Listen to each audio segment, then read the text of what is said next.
ஹரே கிருஷ்ணா. உபதேசாமிர்தம் பாகம் 19 பதம் 5 அதன் தொடர்ச்சி. மேலும் அத ஏவ யாந்திரமுகே ஏஹ கிருஷ்ண நாம சேத வைஷ்ணவ கரிஹதான் ஹார சம்மான. கிருஷ்ணரின் புனித நாமங்களை உச்சரிப்பதில் ஆர்வம் கொண்டவரையோ கிருஷ்ணரின் புனித நாமங்களை வழக்கமாக உச்சரிக்க விரும்புபவரையோ வைஷ்ணவராக ஏற்றுக்கொண்டு மனதிலாவது மரியாதை செலுத்த வேண்டும். சைதன்ய சரிதாமிருதம் மத்திய லீலை 15.111. எங்களுடைய நண்பர்களுள் ஒருவரான ஒரு புகழ்பெற்ற ஆங்கில பாடகர் கிருஷ்ணரின் புனித நாமங்களை உச்சரிப்பதில் பேரார்வங்கொண்டு தனது பாடல்கள் பலவற்றில் பலமுறை கிருஷ்ணரின் திருநாமங்களை பாடியுள்ளார். அவர் கிருஷ்ண பக்தி பிரச்சாரர்களுக்கும் தனது இல்லத்தில் உள்ள கிருஷ்ணரின் படங்களுக்கும் மரியாதை செலுத்துகிறார்.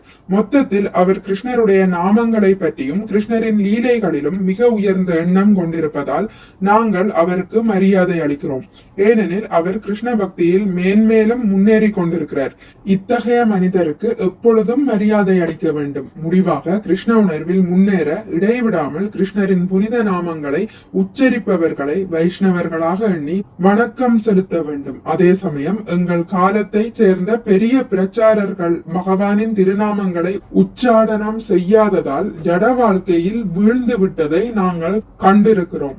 ஸ்ரீ சனாதன கோஸ்வாமிக்கு உபதேசங்கள் அளிக்கையில் பகவான் சைதன்ய மகாபிரபு பக்தி தொண்டை 3 வகைகளாக பிரித்திருக்கிறார். சாஸ்திர யுக்தி நாஹி ஜானே திருதாஸ்ரத் மத்தியம அதிகாரி செய் மகாபாக்யவான். சாஸ்திரங்களின் முடிவான அறிவை பற்றியதில் உறுதியாக இல்லாமல் ஹரே கிருஷ்ண மகாமந்திரத்தை உச்சரிப்பதில் உறுதியான நம்பிக்கையை வளர்த்ததோடு மட்டுமில்லாமல் பக்தி தொண்டிலிருந்து விலகாமல் உறுதியாக இருப்பவரே மத்தியமாதிகாரியாவர்.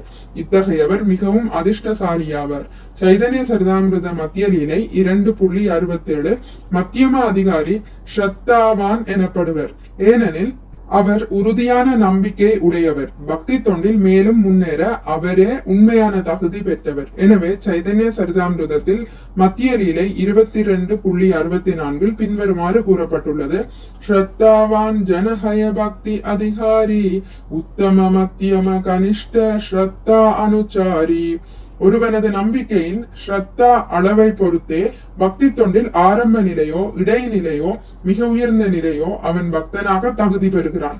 மீண்டும் சைதன்ய சரிதாமிருதத்தில் மத்திய லீலை 22.62 ஸ்ரத்தா சப்தே விஸ்வாஜா கஹே கத்ருடா நிச்சய கிருஷ்ண பக்தி கைலே சர்வ கர்ம கிருதஹய.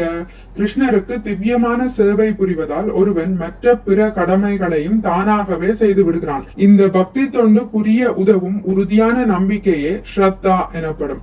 ஸ்ரத்தா அல்லது கிருஷ்ணரின் மேல் நம்பிக்கை கொள்வதே கிருஷ்ண உணர்வு அல்லது பக்தியின் தொடக்கமாகும். நம்பிக்கை என்றால் உறுதியான நம்பிக்கை வேண்டும். பகவத்கீதையில் கூறப்பட்டுள்ளவை நம்பிக்கை உள்ளவர்களுக்கு அதிகாரபூர்வமான உபதேசங்களாகும். மேலும் அவை எவ்வித மாற்றமும் இல்லாமல் ஏற்றுக்கொள்ளப்பட வேண்டியவையாகும். அர்ஜுனன் பகவத்கீதையை ஏற்றுக்கொண்ட விதமும் இதுவேயாகும்.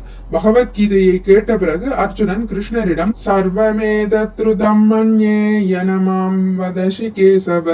கிருஷ்ணா, நீர் எனக்கு கூறியவற்றை எல்லாம் உண்மை என நான் முழுமையாக ஏற்கின்றேன். பகவத்கீதை 10.14. பகவத்கீதையை உணர்ந்து கொள்ள இதுவே சரியான முறை. மேலும் இதுதான் ஸ்ரத்தா எனப்படுவது. பகவத்கீதையின் ஒரு பாகத்தை மட்டும் தனக்கு விருப்பமான விளக்கங்களால் ஏற்றுக்கொண்டு மற்ற பாகத்தை ஒதுக்குவது என்றும் பயனளிக்காது. இது ஸ்ரத்தா அல்ல. ஸ்ரத்தா என்றால் பகவத்கீதையின் உபதேசங்கள் முழுவதையும் ஏற்றுக்கொள்ள வேண்டும். குறிப்பாக பகவத்கீதையின் கடைசி உபதேசமான சர்வதர்மான் பரித்யஜ்ய மாமேகம் சரணம் ரஜ, எல்லா விதமான மதங்களையும் துறந்து என்னிடமே சரணடைவாயாக என்பதை ஏற்றுக்கொள்ள வேண்டும். பகவத்கீதை 18.66 இந்த உபதேசத்தின் மேல் முழுவதுமாக ஒருவன் நம்பிக்கை வைத்தால் அந்த உறுதியான நம்பிக்கையே ஆன்மீக வாழ்க்கையில் முன்னேற அடிப்படையாக இருக்கும். ஒருவன் ஹரே கிருஷ்ண மகாமந்திரத்தை உச்சரிப்பதில் முழுவதுமாக ஈடுபடும் போது அவன் படிப்படியாக தன்னுடைய ஆன்மீக தன்மையை அறிந்து கொள்கிறான். ஒருவன் ஹரே கிருஷ்ண மகாமந்திரத்தை நம்பிக்கையுடன் உச்சரிக்கவில்லை எனில் கிருஷ்ணர் தன்னை வெளிப்படுத்த மாட்டார். சேவோன்முகேஹி ஜித்வாதௌ ஸ்வயம் ஏவ ஸ்ப்ருத்யதா. பக்தி ரசாமிருத சிந்து 1.2.234. முழுமுதற் கடவுளை செயற்கையான முறைகளால் நாம் உணர்ந்து விட முடியாது.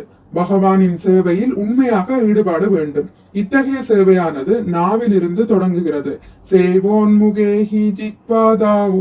இதன் பொருள் யாதெனில் நாம் எப்பொழுதும் நாவை பகவானின் புனித நாமங்களை உச்சரிக்கவும் கிருஷ்ண பிரசாதத்தை ஏற்றுக்கொள்ளவுமே பயன்படுத்த வேண்டும்.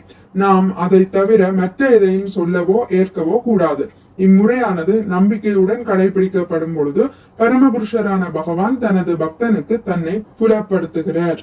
நான் கிருஷ்ணரின் நித்திய சேவகன் என உணரும் பொழுது கிருஷ்ணரின் சேவையை தவிர மற்றவைகளில் ஒருவருக்கு ஆர்வம் குறைகிறது. கிருஷ்ணரையே நினைத்து கொண்டு கிருஷ்ணரின் புனித நாமங்களை பரப்ப செயல்முறைகளை வகுத்து கொண்டு கிருஷ்ண பக்தி இயக்கத்தை பற்றி உலகம் முழுவதும் பிரச்சாரம் செய்வதே தனது கடமை என்று அவர் எண்ணியிருப்பார். இத்தகையவரை உத்தம அதிகாரியாக ஏற்றுக்கொண்டு 6 வகையான செயல்முறைகளின்படி அவரது தொடர்பும் சங்கமும் உடனடியாக ஏற்கப்பட வேண்டும். ததாதி பிரதி கிருக்னாதி. உண்மையில் மிகவும் முன்னேறியவரான வைஷ்ணவ பக்தரை ஆன்மீக குருவாக உத்தம அதிகாரியாக ஏற்றுக்கொள்ள வேண்டும். தன்னிடம் உள்ள அனைத்தையும் ஆன்மீக குருவிற்கு அளிக்க வேண்டும் என்று கூறப்பட்டிருப்பதால் ஒருவனது உடைமைகள் அவருக்கு அளிக்கப்பட வேண்டும். குறிப்பாக பிரம்மச்சாரிகள் மற்றவரிடமிருந்து பிச்சை பெற்று அதை ஆன்மீக குருவிற்கு அளிக்க வேண்டும். ஆனால் ஒருவன் தன்னை உணராமல் உயர்ந்த பக்தர் அல்லது மகாபாகவதரை போல பாவனை செய்யக்கூடாது. ஏனெனில் இத்தகைய நடிப்பினால் ஒருவன் படிப்படியாக சீரழிவது நிச்சயம். ஸ்ரீல ரூப கோஸ்வாமி இப்பதத்தில் கனிஷ்ட அதிகாரி, மத்தியம அதிகாரி மற்றும் உத்தம அதிகாரி ஆகியவர்களிடையே உள்ள வேறுபாடை அறியுமாறு பக்தருக்கு அறிவுரை தருகிறார்.